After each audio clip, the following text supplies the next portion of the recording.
Assalamualaikum warahmatullahi wabarakatuh.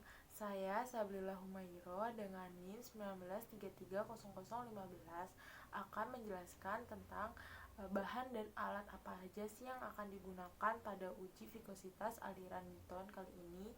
Bahan yang akan kita gunakan adalah bahan cair, yaitu susu. Alat yang akan kita gunakan pada uji kali ini ada alat APD atau alat pelindung diri seperti jas lab, masker, sarung tangan, dan penutup kepala. Untuk alat yang akan kita gunakan pada uji viskositas aliran Newton ada yang pertama ada pikometer. Pikometer digunakan untuk menentukan massa jenis dari zat padat atau cair. Yang kedua yaitu ada corong. Corong digunakan sebagai alat bantu untuk memindahkan atau memasukkan larutan ke suatu wadah atau ke suatu tempat. Yang ketiga ada pipet tetes. Pipet tetes digunakan untuk mengambil cairan dalam bentuk atau skala tetesan kecil. Yang keempat ada gelas ukur. Gelas ukur digunakan untuk mengukur volume cairan dari 10 hingga 200 ml. Yang kelima ada viskometer profil, digunakan untuk mengukur kekentalan zat cair dengan cara yang sederhana. Perkenalkan, nama saya Friska Desti Isma Putri, NIM 19330014. Saya akan melanjutkan penjelasan mengenai prosedur kerja viskometer Brookfield. Masukkan bahan cair hingga volume 300 ml ke dalam viskometer Brookfield. Kemudian pasang spindle pada gantungan spindle. Lalu turunkan spindle yang telah terpasang hingga tercelup ke dalam cairan yang akan diuji. Kemudian atur RPM yang diinginkan. Biarkan spindle berputar dan perhatikan jarum merah pada skala RPM tersebut. Lalu ubah RPM hingga diperoleh viskositas cair pada berbagai RPM. Catat angka yang terukur pada viskometer Brookfield.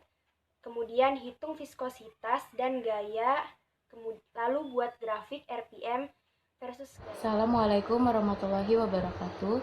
Nama saya Fitri Hesdaningrum, NIM 19330013. Saya akan menjelaskan prosedur kerja sifat alir cairan Newton. Tuang susu sebanyak 60 ml, catat suhu cairan dan suhu ruangan, ukur viskositas cairan dengan viskometer Brookfield pada RPM 1:2, 2:5:4, banding 5 banding 4 banding 2,5 banding 2,1. Catat nomor spindle dan faktor. Assalamualaikum warahmatullahi wabarakatuh. Perkenalkan, nama saya Yawanur Hidayati, NIM saya 19330012. Di sini saya akan menjelaskan perhitungan pengamatan sifat aliran pada Newton.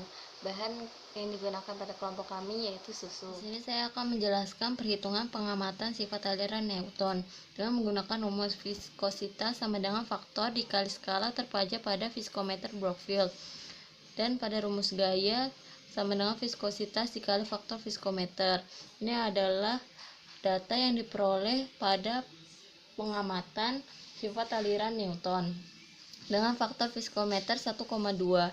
Di sini saya akan menghitung viskositas sama dengan faktor dikali skala dengan RPM 100 dikali 1,7 sama dengan 170, dengan RPM 2 50 dikali 4,0 sama dengan 200, dengan RPM 2,5 40 dikali 5,1 sama dengan 204, pada RPM 4 25 dikali 10,1 sama dengan 252,5, dengan RPM 5 20 dikali 12,2 sama dengan 244, dengan RPM 4 25 dikali 9,7 sama dengan 242,5, dengan RPM 2,5 40 dikali 7,1 sama dengan 284, dengan RPM 2 50 dikali 4,9 sama dengan 245, dengan RPM 1 100 dikali 2,0 sama dengan 200. Ini diperoleh dari data yang sudah diamati.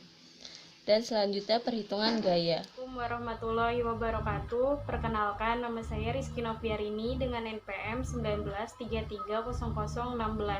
Di sini saya akan melanjutkan cara menghitung sifat aliran dari cairan Newton yaitu susu dengan menghitung gaya. Rumus yang digunakan untuk menghitung gaya yaitu viskositas dikali faktor viskometer. Di sini viskositas nilainya yaitu 170 dikali faktor viskometer 1,2 menghasilkan gaya 204. Lalu viskositas 200 dikali 1,2 menghasilkan gaya 240. Lalu viskositas 204 dikali 1,2 yaitu 244,8. Lalu 252,5 dikali 1,2 yaitu 303.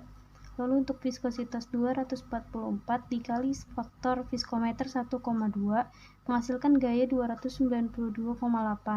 Lalu untuk viskositas 242,5 dikali 1,2 menghasilkan 291. Lalu untuk viskositas 284 dikali 1,2 menghasilkan gaya 340,8. Lalu untuk viskositas 245 dikali 1,2 menghasilkan gaya 294. Dan lalu terakhir viskositas 200 dikali faktor viskometer 1,2 menghasilkan gaya 240.